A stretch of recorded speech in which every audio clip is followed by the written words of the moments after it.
The gentle demeanor of my former husband and the once amicable relationship with my in-laws have undergone a profound shift. Rather than simply attributing it to change, it seems more fitting to acknowledge that their true colors have surfaced. It all unraveled when news of my unexpected inheritance reached them. While I had always understood the potential impact of wealth on behavior, experiencing its effects firsthand was emotionally draining. As if that weren't enough, a cascade of events unfolded, ultimately leading to our divorce. Now, I find myself completely estranged from my former in-laws, though whispers suggest that turmoil still reigns in our household. The passing of my aunt, my mother's sister, a few years ago, added another layer of complexity to my life. From a tender age, she toiled diligently, not only working hard but also investing wisely. Initially, the extent of her wealth didn't concern me much, so I scarcely paid attention when I first heard about it. However, my mother once remarked that my sister seemed to possess considerable assets. Despite this, my aunt remained remarkably frugal, managing her finances with prudence. She exercised restraint, opting to save where possible and allocate her resources judiciously. Her approach to life was reflected in her choices. She preferred preparing her own meals, sourcing ingredients from ordinary supermarkets. Instead of indulging in numerous garments, she favored a select few high-quality pieces, wearing them for years on end. Her values always commanded my admiration and affection. In her era, conventional gender roles dictated that men would labor outside the home while women tended to domestic duties. Yet my aunt defied these norms. With earnings surpassing many men, she encountered disdain, labeled as assertive or even audacious. Unmarried, without children, she charted her own path, unfazed by societal judgment. Considered an anomaly, she remained unperturbed. In fact, she exuded an aura of indifference, adopting an attitude of let them talk, her confidence unshaken. While visiting her one day, as we lounged on the sofa sipping tea, she dropped a bombshell. "If I were to pass away," she began, catching me off guard, "I'd like you to inherit my estate." Startled by her sudden declaration, I inquired about her meaning. With a calm demeanor, she explained, "I'm unmarried, childless. Who else but those who have scorned and underestimated me should inherit my assets? I refuse to let them lay claim to my hard-earned money. I've yet to finalize the paperwork, but I intend to specify you as the sole heir." Her smile belied the seriousness of her words. Upon hearing her wish, I simply nodded, acknowledging that if my aunt desired it, she had every right to arrange her affairs as she saw fit. After all, she was only in her 40s when she broached the subject. The actual day of inheritance seemed distant, perhaps 3 or 4 decades away, a concept difficult to grasp, especially for a high school student like myself who knew little about estates and inheritance. Frankly, I dismissed her words as jest. As years passed, I embarked on marriage and motherhood, consumed by the responsibilities of raising a family and pursuing a career. It was during this busy period that I received word from my mother about my aunt's declining health, coinciding with my younger child's entry into society. Alarmed, I rushed to the hospital where she was reportedly admitted. Upon arrival, I found my aunt looking as spirited as ever. "Who told that child I wasn't feeling well?" she exclaimed, her trademark smile lighting up her face. "That's quite an exaggeration. It's just a routine checkup, nothing to worry about." As you can see, I'm bursting with energy. Her reassuring words eased my anxiety, and I left the hospital reassured that all was well. However, the truth was far grimmer. Her health was rapidly declining, and her brave facade was just that, a facade. The frequent hospital stays were a clear indication of her deteriorating condition. Each visit revealed a stark transformation: hollowed cheeks, thinning arms and neck, and a noticeable frailty. Yet she never wavered in her cheerful demeanor, a testament to her inner strength. The familiar smile she greeted me with remained unchanged from my childhood days. Despite my hopes for her recovery, she eventually succumbed to her illness. At her funeral, attended only by immediate family, regret washed over me. I wish I had visited more frequently or rearranged schedules to create lasting memories together. But such reflections were futile. Regret only surfaced in the aftermath, too late for amends. Even my children, whom she adored, shared in this remorse, lamenting missed opportunities to converse with her. In the midst of grieving, a peculiar brown envelope arrived at my doorstep one day. Embossed with a law firm's name, its contents puzzled me. I couldn't recall any legal matters involving me. Tentatively, I opened the envelope, revealing a list of documents pertaining to my aunt's estate. It was then that I realized her earlier words were not mere jest. I knew I needed to delve deeper into the details, confirming their authenticity. I reached out to the lawyer's office and requested to speak with him. As it turned out, my aunt and the lawyer shared a long-standing friendship, maintaining communication over the years. Following her passing, they sought my input regarding her estate and inheritance. Upon reviewing the total amount presented by the lawyer, I was utterly astounded. Initially expecting a modest sum, perhaps a few million, the reality surpassed my wildest expectations, over 200 million. Confounded by this revelation, I sought counsel from my mother. After conversing with the lawyer, my mother's response came as a surprise. "Relax," she reassured me. "It appears you made your intentions clear as my sister's hair. She approached me about it shortly after your high school graduation, and I assured her that I supported your decision." Her optimistic tone left me taken aback yet comforted by her unwavering support. I found myself restless, grappling with the weight of such a substantial inheritance. My mother, however, offered a simple solution. "Since your aunt took the trouble to leave you the documents," she remarked casually, "why not accept them with gratitude?" Curious, I inquired if she didn't feel entitled to any part of the inheritance. She shared a cautionary tale from our family's past. "Inheritance often sparks familial strife," she explained. "Many years ago, one of my grandmother's brothers passed away without a will. The ensuing chaos, with siblings and their children embroiled in daily disputes over the estate, left scars. But your sister thoughtfully designated you as the inheritor in her documents, didn't she? It wouldn't be right for me to intervene.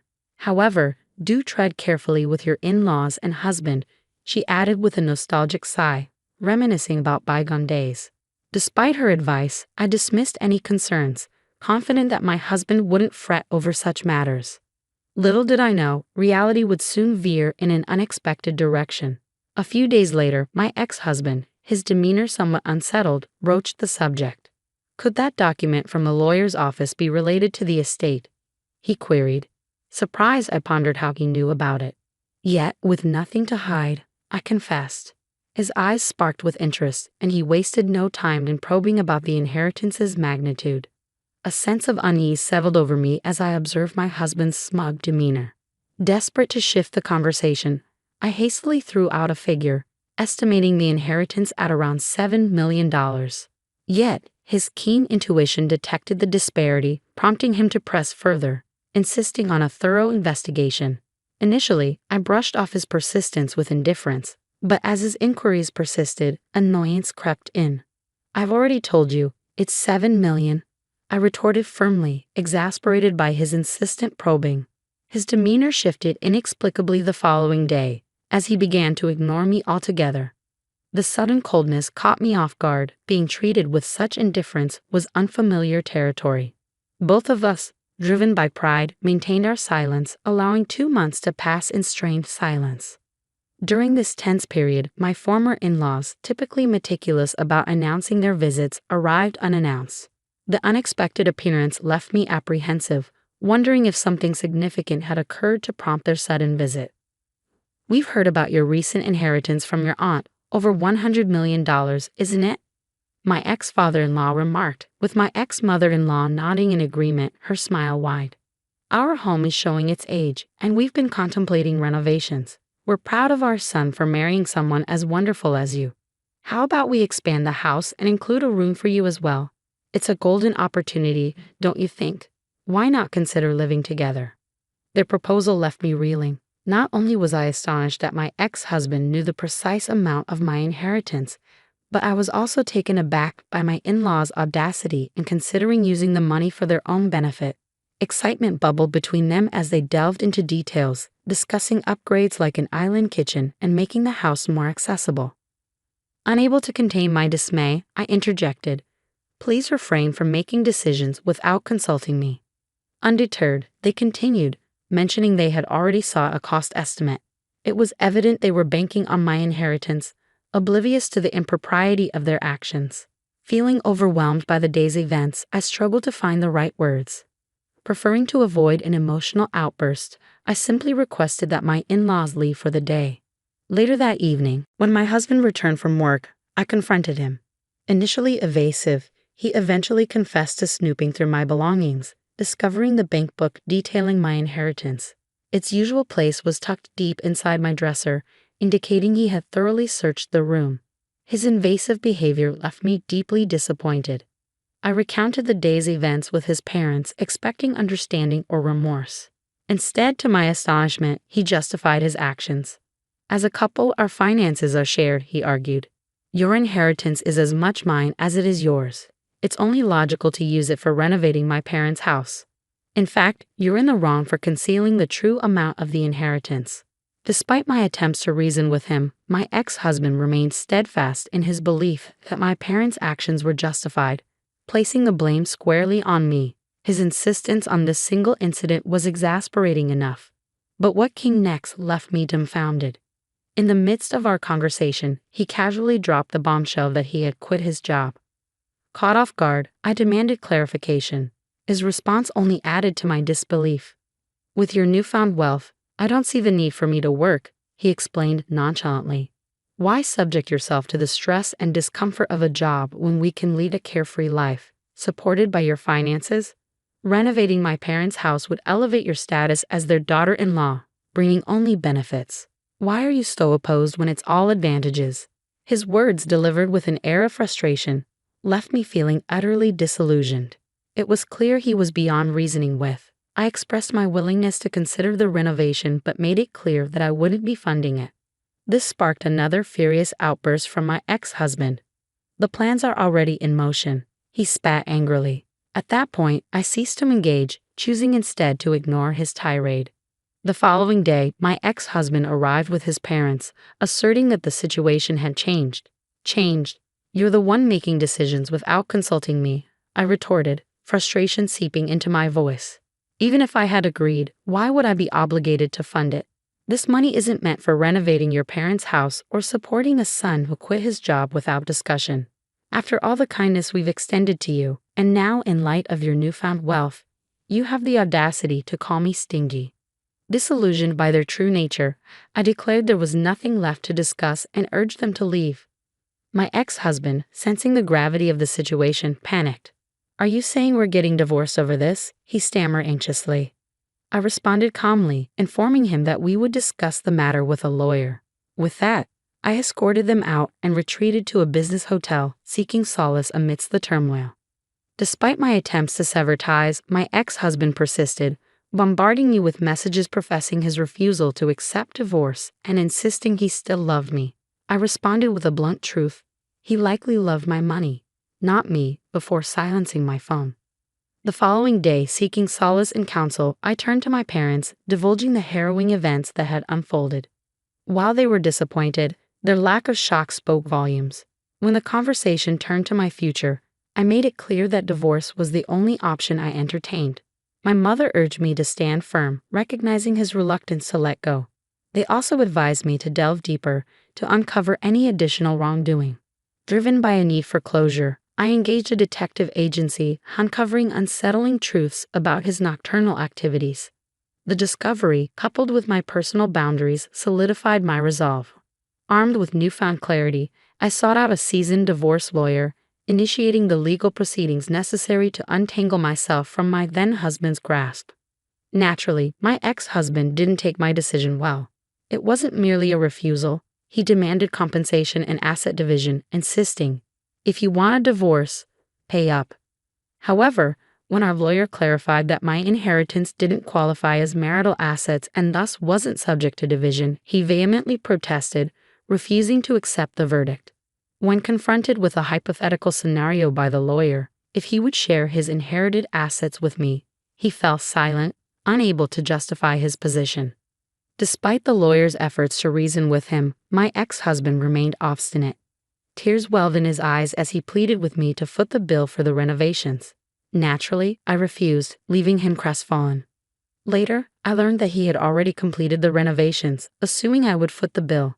To make matters worse, the meticulous renovations far exceeded what I had estimated, astonishingly totaling over 7 million yen. It appears my ex-husband's reluctance to divorce stems from his inability to afford the associated payments.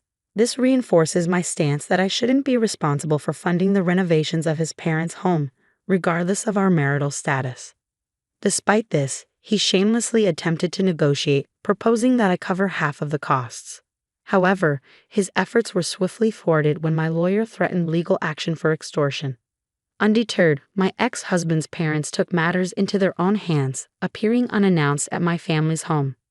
Their unwelcome intrusion escalated into a confrontation, prompting my father to intervene. In their haste to flee, they damaged a potted plant at our entrance, prompting us to involve the police. When the authorities arrived to hear our account, the situation turned violent, resulting in their arrest. Naturally, news of the incident spread throughout the neighborhood, fueling gossip that persisted even after their release. Following these tumultuous events, I shared the details candidly with some of our gossip-prone neighbors, ensuring the audacity of my ex-husband's family became common knowledge throughout the neighborhood. Despite our divorce, my ex-husband persisted in reaching out, professing his love and desire to reconcile. To protect myself, I obtained a restraining order through my lawyer. However, knowing that restraining orders have a limited duration, typically lasting up to 6 months, and considering my ex-husband's disregard for boundaries, I feared potential future retaliation. Consequently, I made the difficult decision to relocate with my parents. Though I grappled with guilt over uprooting them from their familiar surroundings, the safety and security of my family outweighed any other consideration. Given the circumstances and the potential dangers, moving was the only viable option. We made our escape under the cover of night, as if fleeing from imminent danger. Once we settled into our new home, I gathered the children to share the news. Understandably, they were taken aback, but they empathized with my decision, acknowledging, "If that's what you feel is necessary, we support you." Life carried on smoothly thereafter until my worst fears were realized.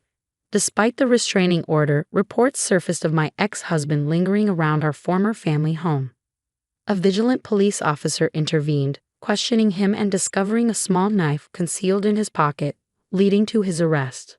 Upon learning of this alarming incident, the lawyer who had aided me in the divorce revealed that my ex-husband wished to speak with me. The mere thought sent shivers down my spine, prompting me to reflect on the potential danger I had narrowly escaped by relocating. It was a chilling reminder of the importance of taking proactive steps to ensure our safety, even when relying on legal protections.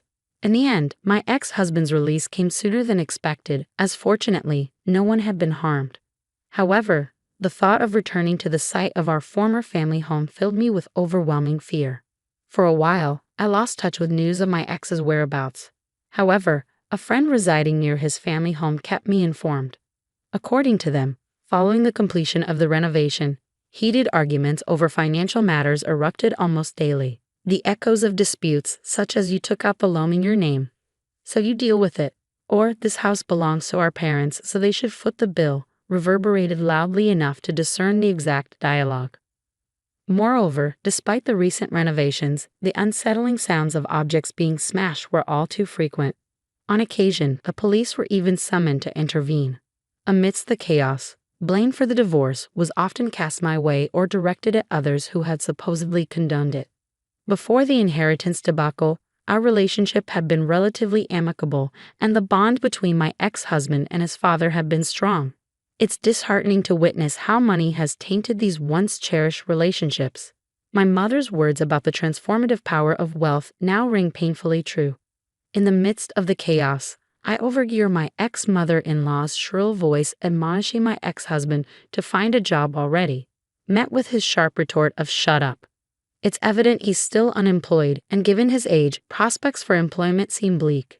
With my side of the story out in the open, our messy divorce has become the talk of the neighborhood. People steer clear of my ex's family, fearing they'll be pestered for money. Some even believe that approaching their house could bring bad luck, a notion that I find rather amusing. As for myself, I now reside in a slightly larger rental apartment with my parents. Though they urge me to prioritize my own happiness, thoughts of remarriage hardly cross my mind. I've made peace with the idea of spending the rest of my days alongside them. I harbor a certain apprehension that disclosing my inheritance to a potential partner could lead to a similar transformation as my ex underwent. Furthermore, my lifestyle hasn't changed much. I never indulged in lavish hobbies or extravagant spending. Instead, I intend to utilize my inheritance for the well-being of my parents and myself, whether that means providing for our care in old age or celebrating significant milestones in our family's life, such as weddings or the arrival of grandchildren.